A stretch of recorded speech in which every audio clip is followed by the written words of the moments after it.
ರೇಷ್ಮೆ ಅಂದರೆ ಕೇವಲ ಒಂದು ಬೆಳೆ ಅಲ್ಲ. ರೇಷ್ಮೆ ನಮ್ಮ ಸಂಸ್ಕೃತಿ, ನಮ್ಮ ಪರಂಪರೆ, ಭಾರತದ ಹೆಮ್ಮೆ.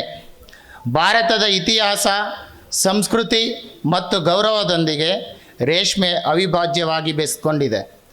ದೇವಾಲಯದಿಂದ ಅರಮನೆವರೆಗೂ, ಹಬ್ಬದಿಂದ ಮದುವೆವರೆಗೂ ರೇಷ್ಮೆ ಇಲ್ಲದೆ ಭಾರತೀಯ ಸಂಸ್ಕೃತಿ ಅಪೂರ್ಣ. ಆ ರೇಷ್ಮೆ ಹಿಂದೆ ಇರುವವನು ಯಾವುದೋ ದೊಡ್ಡ ಕೈಗಾರಿಕೋದ್ಯಮಿ ಅಲ್ಲ, ಒಬ್ಬ ಮಣ್ಣಿನ ಮಗ, ನಮ್ಮ ರೇಷ್ಮೆ ರೈತ. ಬಿಸಿಲು ಮಳೆಯನ್ನು ಲೆಕ್ಕಿಸದೆ ರಾತ್ರಿ ಹಗಲು ಕಷ್ಟಪಟ್ಟು ಹುಳುಗಳನ್ನು ತನ್ನ ಮಕ್ಕಳಿಗಿಂತ ಹೆಚ್ಚಾಗಿ ಪೋಷಿಸಿ ಎಲೆ ಎಲೆಗೂ ಜೀವ ತುಂಬುವವನು ನಮ್ಮ ರೇಷ್ಮೆ ರೈತ.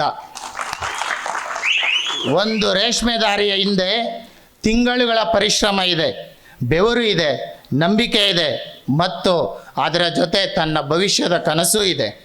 ರೇಷ್ಮೆ ಕೃಷಿ ಕೇವಲ ಕೃಷಿ ಅಲ್ಲ, ಇದು ಗ್ರಾಮೀಣ ಉದ್ಯೋಗ, ಮಹಿಳಾ ಸಬಲೀಕರಣ, ಯುವಕರಿಗೆ ಉದ್ಯೋಗ ಮತ್ತು ರಾಷ್ಟ್ರೀಯ ಆರ್ಥಿಕತೆಗೆ ಕೊಡುಗೆ. ಪ್ರಪಂಚಾದ್ಯಂತ ರೇಷ್ಮೆ ಉತ್ಪಾದನೆ ಕಡಿಮೆ ಆಗ್ತಾ ಇದೆ, ಗೊತ್ತಾ ನಿಮಗೆ? 3,10,000 ಮೆಟ್ರಿಕ್ ಟನ್ ಉತ್ಪತ್ತಿ ಆಗ್ತಾ ಇದ್ದಿದ್ದು ಪ್ರಪಂಚದಲ್ಲಿ, ಇವತ್ತು ಅದು 1 ಪ್ರಪಂಚದಲ್ಲಿ ಏಕೈಕ ರಾಷ್ಟ್ರ ಯಾವುದಾದ್ರೂ ರೇಷ್ಮೆ ಉತ್ಪಾದನೆಯಲ್ಲಿ 1 ವರ್ಷಕ್ಕಿಂತ 1 ವರ್ಷ ಪ್ರಗತಿ ಹೊಂದು ಇವತ್ತು 43,000 ಮೆಟ್ರಿಕ್ ಟನ್ ಉತ್ಪಾದನೆ ಮಾಡ್ತಾ ಇದ್ದೀವಿ ಅಂದರೆ ಅದರ ಹಿಂದೆ ನಮ್ಮ ಕೇಂದ್ರ ರೇಷ್ಮೆ ಮಂಡಳಿ ಮತ್ತು ನಮ್ಮ ರಾಜ್ಯ ಸರ್ಕಾರ, ಅದೆಲ್ಲದಕ್ಕಿಂತ ಮುಖ್ಯವಾಗಿ ಅದರ ಹಿಂದೆ ಇರುವುದು ನಮ್ಮ ರೈತನ ಕೈ ಅಂತ ಹೇಳೋದಕ್ಕೆ ನನಗೆ ಹೆಮ್ಮೆ ಇದೆ. ಆದರೆ ವಿಷಾದಕರ ಸಂಗತಿ ಏನೆಂದರೆ, ಇಷ್ಟೊಂದು ಮಹತ್ವ ಇರುವ ಈ ಕ್ಷೇತ್ರದಲ್ಲಿ ಇಂದು ರೈತನೇ ಅಸುರಕ್ಷಿತ, ಅಂದರೆ ನಮ್ಮ ರೈತನಿಗೆ ಸುರಕ್ಷತೆಯೇ ಇಲ್ಲದೆ ಆಗಿದೆ. ರೇಷ್ಮೆ ರೈತನ ಭವಿಷ್ಯ ಉಳಿದ್ರೆ ಮಾತ್ರ ಈ ಕ್ಷೇತ್ರ ಉಳಿಯುತ್ತದೆ. ರೈತ ಕುಸಿದರೆ ನಾವೀಗ ಏನು ಮಾತಾಡಿ ಚಪ್ಪಾಳೆ ಹೊಡೆದ್ರಿ ಈ ಭವ್ಯ ಪರಂಪರೆಯ ಸಂಸ್ಕೃತಿ ಕುಸಿಯುತ್ತದೆ. ಈ ಸತ್ಯವನ್ನು ಮನಸ್ಸಲ್ಲಿಟ್ಟುಕೊಂಡು ಮುಂದೆ ನಾವು ರೈತನ ಸಮಸ್ಯೆಗಳು ಮತ್ತು ಬೇಡಿಕೆಗಳ ಕುರಿತು ಸರ್ಕಾರದ ಗಮನಕ್ಕೆ ಕೆಲವೊಂದು ಪಾಯಿಂಟ್ಸ್ ಇದೆ, ಇವುಗಳನ್ನು ತರೋದಕ್ಕೆ ನಾನು ಇಷ್ಟಪಡ್ತೀನಿ.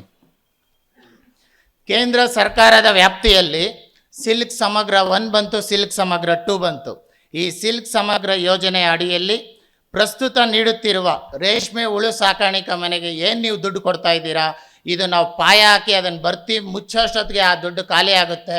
ಅದನ್ನು ದ್ವಿಗುಣಗೊಳಿಸಬೇಕು ಮತ್ತು ಟೆಕ್ನಾಲಜಿ ಬೆಳೆಸಿದಂತೆ ಈ EC ಶೆಡ್ ನಿರ್ಮಾಣಕ್ಕೆ ಅಗತ್ಯ ಇರುವಂಥ ಆರ್ಥಿಕ ನೆರವನ್ನು ನೀವು ನಮ್ಮ ಸಮಗ್ರ 3ಯಲ್ಲಿ ಸೇರಿಸಬೇಕು ಅಂತ ನಾನು ಬೇಡಿಕೆ ಇಡ್ತಾ ಇದ್ದೇನೆ. ಮತ್ತು ರೇಷ್ಮೆ ಯಂತ್ರೋಪಕರಣ ಸಹಾಯಧನ ಆ ಮಿತಿ ನಮ್ಮ ಹತ್ರ ಏನು 75,000 ರೂಪಾಯಿ ಇದೆ. ಕಾಲ ಬೆಳೆದಂತೆ ರೈತನು ಬೆಳೀತಾ ಇದ್ದಾನೆ, ಆಧುನಿಕತೆ ಬರ್ತಾ ಇದೆ, ಮಿಷಿನರಿ ಬರ್ತಾ ಇದೆ, ಟೆಕ್ನಾಲಜಿ ಬರ್ತಾ ಇದೆ. ಆ ಅಮೌಂಟಲ್ಲಿ ನಾವು ಯಾವುದೇ ರೀತಿಯ ಸಾಮಗ್ರಿಗಳನ್ನು, ಎಕ್ವಿಪ್ಮೆಂಟ್ಸನ್ನ ಪರ್ಚೇಸ್ ಮಾಡೋದಕ್ಕೆ ಆಗ್ತಾ ಇಲ್ಲ. ದಯಮಾಡಿ ಆ ಮೊತ್ತವನ್ನು 2 ಲಕ್ಷ ರೂಪಾಯಿಗಳಿಗೆ ಏರಿಸಬೇಕು ಅನ್ನುವಂಥ ಒತ್ತಾಯವನ್ನು ನಾನು ಮಾಡ್ತಾ ಇದ್ದೇನೆ.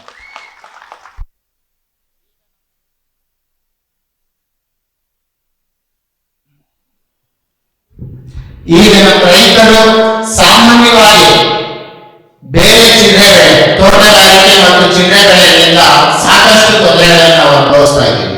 ನೀವು ಏನು PMKSY ಯೋಜನೆ ಅಡಿಯಲ್ಲಿ ಕೀಟನಾಶಕಗಳ ಬಳಕೆಯನ್ನು ಕಡಿಮೆಗೊಳಿಸಿ ಹುಳುಗಳಲ್ಲಿ ಉಂಟಾಗುತ್ತಿರುವ ಗೂಡು ಕಟ್ಟದೇ ಇರುವ ಅಂದರೆ ನಾನ್ ಸ್ಪಿನ್ನಿಂಗ್ ಸಮಸ್ಯೆ ನಿವಾರಣೆಗೆ ಸ್ಪ್ರಿಂಕ್ಲರ್ ಮತ್ತು ರೈನ್ ವ್ಯವಸ್ಥೆಯನ್ನ ನಮ್ಮ ಯೋಜನೆಯಲ್ಲಿ ಸೇರಿಸಿದ್ರೆ ಆಗ ನಾವು ಅವುಗಳಲ್ಲಿ ಸ್ವಲ್ಪ ಮಟ್ಟಿಗಾದರೂ ನಿರಾಳ ಆಗಬಹುದು ಅಂತ ಹೇಳ್ತಾ ಅವೆರಡನ್ನ ನಮ್ಮ ಯೋಜನೆಯಲ್ಲಿ ಸೇರಿಸಬೇಕು ಅನ್ನುವಂಥ ಒಂದು ಡಿಮ್ಯಾಂಡ್ ಅನ್ನು ಇಡ್ತಾ ಇದ್ದೇನೆ.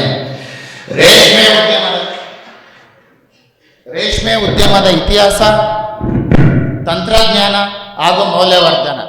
ನಮ್ಮ ಸ್ವತಂತ್ರ ಬರೋದಕ್ಕಿಂತ ಮೊದಲು ಭಾರತದ ಕ್ಯಾಪಿಟಲ್ ಆಫ್ ಸಿಲ್ಕ್ ಯಾವುದು ಗೊತ್ತಾ? ಕೋಲಾರ. ಆ ಮರುಕಳೆಯನ್ನು ಮತ್ತೆ ನಾವು ತಗೊಂಡು ಬರಬೇಕು. ಈ ನಮ್ಮ ಕೋಲಾರ ತಿರುಪತಿ ಹೈವೇನಲ್ಲಿ ಒಂದು ದಿನಕ್ಕೆ ಹೆಚ್ಚು ಕಡಿಮೆ 30,000 ರಿಂದ 40,000 ವೆಹಿಕಲ್ ಓಡಾಡುತ್ತೆ. ಪ್ರತಿಯೊಬ್ಬರಿಗೂ ರೇಷ್ಮೆ ಪರಿಚಯ ಮಾಡಬೇಕು. ಅದಕ್ಕೆ ನಾನು ಮಾನ್ಯ ಸಂಸದರಲ್ಲಿ ರಿಕ್ವೆಸ್ಟ್ ಮಾಡೋದೇನೆಂದರೆ, ಈ ಚನ್ನಪಟ್ಟಣ ಭಾಗದಲ್ಲಿ ಏನು ಬೊಂಬೆ ನಾಡು ಮತ್ತು ಆ ಬೊಂಬೆಗಳಿಗೆ ಒಂದು ಮ್ಯೂಸಿಯಂ ಮಾಡ್ತಾ ಇದ್ದಾರೆ. ನಮ್ಮ ಕಾಂತರಾಜ್ ಸರ್ಕಲಲ್ಲಿ ನಮ್ಮದೇ ರಾಜ್ಯ ಸರ್ಕಾರದ ಜಾಗ ನಮ್ಮ ಹೈವೇಗೆ ಇದೆ, ಅಲ್ಲಿ ನೀವು ಒಂದು ಲೈವ್ ಮ್ಯೂಸಿಯಮನ್ನು, ಸಿಲ್ಕ್ ಮ್ಯೂಸಿಯಮನ್ನು ಸ್ಥಾಪಿಸಬೇಕು. ಅದರಿಂದ ರೇಷ್ಮೆ ಯಾವ ರೀತಿ ಅದರ ಹೆಮ್ಮೆ ಇದೆ ಅನ್ನೋದನ್ನು ನಾವು ಪ್ರತಿಯೊಬ್ಬ ಪ್ರಜೆಗೂ ತೋರಿಸ್ಬೇಕು. ಅದಕ್ಕೆ ತಮ್ಮ ಸಹಕಾರ ಬೇಕು ಅಂತ ಪ್ರಾರ್ಥಿಸ್ಕೊಳ್ತಾ ಇದ್ದೇನೆ. ಮತ್ತು ನಾವು ಈಗ ಆಲ್ರೆಡಿ ನಮ್ಮ ರೈತರಿಗೆ ಬೇಸಿಕ್ ಅಂದರೆ ಫಸ್ಟ್ ಲೆವೆಲ್ ಏನು equipments, first level technology, drip irrigation, ಉಳು ಸಾಕಾಣಿಕೆ ಮಾಡುವಂತಹ ಎಲ್ಲ ಟೆಕ್ನಾಲಜಿ ನಮ್ಮ ಹತ್ರ ಇದೆ.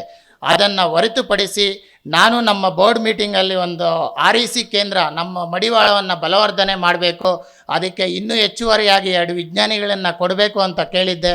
ಅದಕ್ಕೆ ಅಸ್ತು ಅಂತ ಹೇಳಿದ್ದಾರೆ.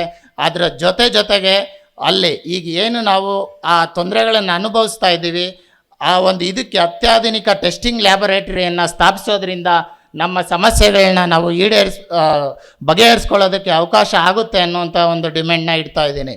ಮತ್ತು CRCಯಲ್ಲಿ ಮೊದಲಿಗೆ ಒಂದು ಇದಿತ್ತು, ದ್ವಿತಳಿ ರೇಷ್ಮೆ ಬೆಳೀರಿ ಅಂತಾರೆ. ದ್ವಿತಳಿ ರೇಷ್ಮೆ ನಿಜಕ್ಕೂ ನಾವು ಭವಿಷ್ಯದಲ್ಲಿ ರೈತರು ಈ ಕ್ಷೇತ್ರದಲ್ಲಿ ಉಳ್ಕೊಬೇಕು ಅಂದರೆ ನೀವು ದ್ವಿತಳಿ ಬೆಳಿಲೇಬೇಕು.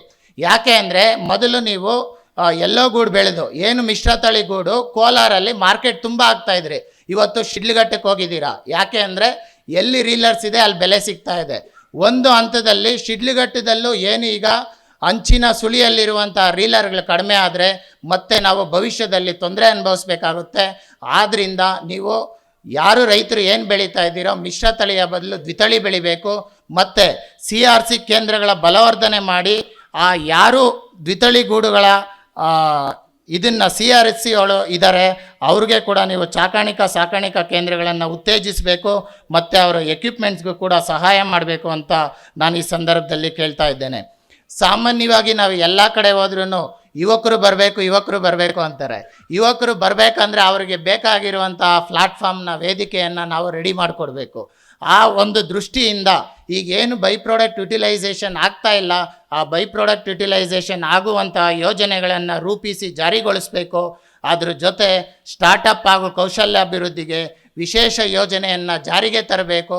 ಅದು ಯುವಕರ ಜೀವನಕ್ಕೆ ಒಂದು ಆಶಾಕಿರಣ ಆಗುತ್ತೆ ಅನ್ನೋದನ್ನು ಈ ಸಂದರ್ಭದಲ್ಲಿ ಹೇಳೋದಕ್ಕೆ ಇಷ್ಟಪಡ್ತಾ ಇದ್ದೇನೆ. ನಮ್ಮ ರಾಜ್ಯ ಸರ್ಕಾರದ ವ್ಯಾಪ್ತಿಯಲ್ಲಿ ಅನೇಕ ಮನವಿಗಳಿದೆ ನಂದು, ಆದರೆ ಅಷ್ಟು ಮನವಿಗಳನ್ನು ನಾನಿಲ್ಲಿ ಹೇಳ್ತಾ ಇಲ್ಲ. ನಾನು ಏನು ಮನವಿ ಮಾಡ್ತಾ ಇದ್ದೀನಿ, ಟೆಕ್ನಿಕಲಿ ಪ್ರಾಕ್ಟಿಕಲಿ ಆಗುವಂತಹ ಮನವಿಗಳನ್ನು ಮಾತ್ರ ನಿಮ್ಮ ಮುಂದೆ ನಾನು ಪ್ರಸ್ತುತಪಡಿಸ್ತಾ ಇದ್ದೀನಿ. ನಮ್ಮ ರೈತರಿಗೆ ಒಂದು ದೊಡ್ಡ ಇಲಾಖೆ ಅಂದರೆ ಕೃಷಿ ಇಲಾಖೆ. ತಾವು ಶಾಸಕರು ಮತ್ತು MLC ಸಾಹೇಬರು ಇದನ್ನು ದಯಮಾಡಿ ನಮಗೆ ಮಾಡಿಕೊಡ್ಬೇಕು, ಆವಾಗ ಮಾತ್ರ ನಮ್ಗೆ ಸಾಧ್ಯ ಆಗುತ್ತೆ.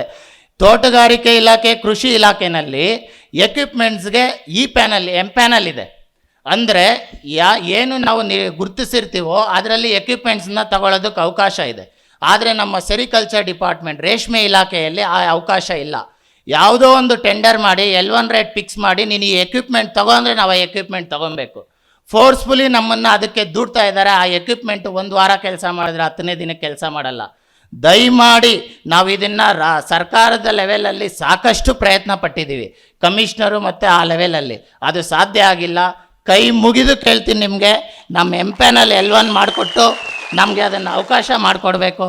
ಆಗ ಮಾತ್ರ ನಾವು ಎಕ್ವಿಪ್ಮೆಂಟ್ಸನ್ನು ಅದು ನಮಗೆ ಅವಕಾಶಕ್ಕೆ ನಮ್ಮ ಕೆಲಸಕ್ಕೆ ಬರುತ್ತೆ ಅಂತ ಹೇಳ್ತಾ, ಮತ್ತು ದ್ವಿತಳಿಗೆ 30 ರೂಪಾಯಿ ಪ್ರೋತ್ಸಾಹಧನ ಏನು ಕೊಡ್ತಾ ಇದ್ದೀರಾ, ಚಾಕಿಗೆ ಏನು 1000 ರೂಪಾಯಿ ಕೊಡ್ತಾ ಇದ್ದೀರಾ, ನಾವು ಅದನ್ನು ಹೆಚ್ಚಿಗೆ ಮಾಡಿ ಅಂತ ಕೇಳ್ತಾ ಇಲ್ಲ. ನಮಗೆ ಟೈಮ್ ಸರಿಯಾಗಿ ಏನು 6-7 ತಿಂಗಳುಗಳಿಂದ ಬಾಕಿ ಇದೆ ಅದನ್ನು ನಮಗೆ ದಯಮಾಡಿ ಆ ಹಣವನ್ನು ಕೂಡಲೇ ಬಿಡುಗಡೆ ಮಾಡಿಸ್ಕೊಡ್ಬೇಕು ಅಂತ ನಾನು ಒತ್ತಾಯ ಮಾಡ್ತಾ ಇದ್ದೇನೆ.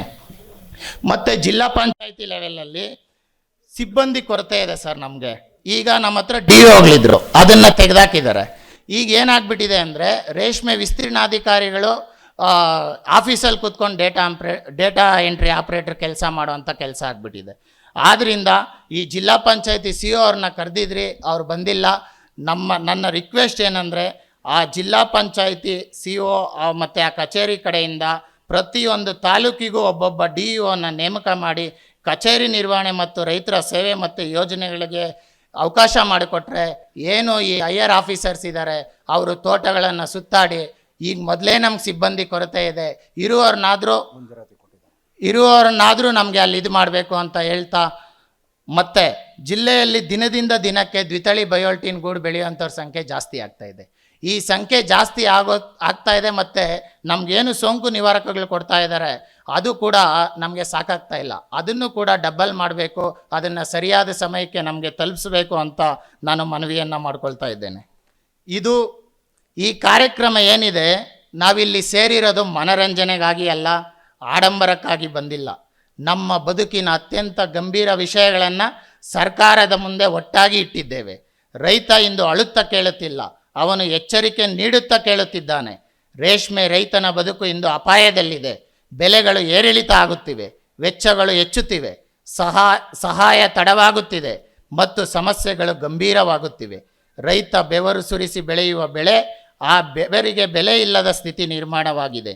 ಮಾನ್ಯ ಅಧಿಕಾರಿಗಳೇ ಮತ್ತು ಜನಪ್ರತಿನಿಧಿಗಳೇ, ನಾವು ನಿಮಗೆ ವಿರೋಧಿಗಳಲ್ಲ, ಆದರೆ ಮೌನ ನಮ್ಮ ಶತ್ರು. ಸಮಸ್ಯೆ ಗೊತ್ತಿದ್ದರೂ ಪರಿಹಾರ ಆಗದೇ ಇದ್ದರೆ ಅದು ನಿರ್ಲಕ್ಷ್ಯವೇ ಆಗುತ್ತದೆ. ಇಂದು ನಾವು ಸಲ್ಲಿಸಿರುವ ಈ ಪತ್ರ ಕಾಗದದ ತುಂಡಲ್ಲ, ಇದು ಸಾವಿರಾರು ರೈತರ ನೋವಿನ ಕೂಗು, ಬೆವರಿನ ಸಾಕ್ಷಿ ಮತ್ತು ಬದುಕಿನ ಬೇಡಿಕೆ. ನಾವು ಭಿಕ್ಷೆ ಕೇಳುತ್ತಿಲ್ಲ, ನಾವು ನಮ್ಮ ಹಕ್ಕನ್ನು ಕೇಳುತ್ತಿದ್ದೇವೆ. ಸಮಯಕ್ಕೆ ಸಿಗದ ಸಹಾಯವಲ್ಲ, ಅದು ಅವಮಾನ. ರೇಷ್ಮೆ ರೈತನನ್ನು ಕಡೆಗಣಿಸಿದರೆ ಒಂದು ಬೆಳೆ ನಾಶವಾಗುವುದಿಲ್ಲ, ಒಂದು ಸಂಪೂರ್ಣ ಉದ್ಯಮವೇ ಕುಸಿಯುತ್ತದೆ. ಒಂದು ಕುಟುಂಬ ಅಲ್ಲ, ಸಾವಿರಾರು ಕುಟುಂಬಗಳ ಬದುಕು ಅಲುಗಾಡುತ್ತವೆ. ಯುವಕರು ಕೃಷಿಯಿಂದ ದೂರವಾಗುತ್ತಿರುವುದು ಎಚ್ಚರಿಕೆಯ ಗಂಟೆ. ಇಂದು ಕ್ರಮ ತೆಗೆದುಕೊಳ್ಳದಿದ್ದರೆ ನಾಳೆ ಈ ಕ್ಷೇತ್ರವನ್ನು ಉಳಿಸುವವರು ಇರುವುದಿಲ್ಲ.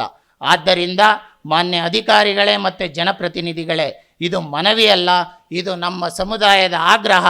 ನಮ್ಮ ಬೇಡಿಕೆಗಳನ್ನು ಗಂಭೀರವಾಗಿ ಪರಿಗಣಿಸಿ ನೀತಿಗಳಲ್ಲಿ ಸ್ಪಷ್ಟತೆ ತಂದು ಸೌಲಭ್ಯಗಳನ್ನು ತಕ್ಷಣ ಜಾರಿಗೊಳಿಸಿ. ರೈತ ದುರ್ಬಲನಲ್ಲ, ಅವನು ಸಹನಶೀಲ. ಆದರೆ ಈ ಸಹನಶೀಲತೆಗೆ ಮಿತಿ ಇದೆ. ರೈತನ ಕೈ ಬಲವಾಗಿದ್ದರೆ ದೇಶ ಬದಲಾಗುತ್ತದೆ, ರೈತನ ಕಣ್ಣೀರು ಒಣಗಿದ್ರೆ ಮಾತ್ರ ದೇಶ ಉದ್ಧಾರ ಆಗುತ್ತದೆ. ಈ ನಂಬಿಕೆಯಿಂದ ನಮ್ಮ ಸ್ಮರಣ ಪತ್ರವನ್ನು ಸರ್ಕಾರದ ಮುಂದೆ ಗೌರವದಿಂದ ಸಲ್ಲಿಸುತ್ತಿದ್ದೇನೆ.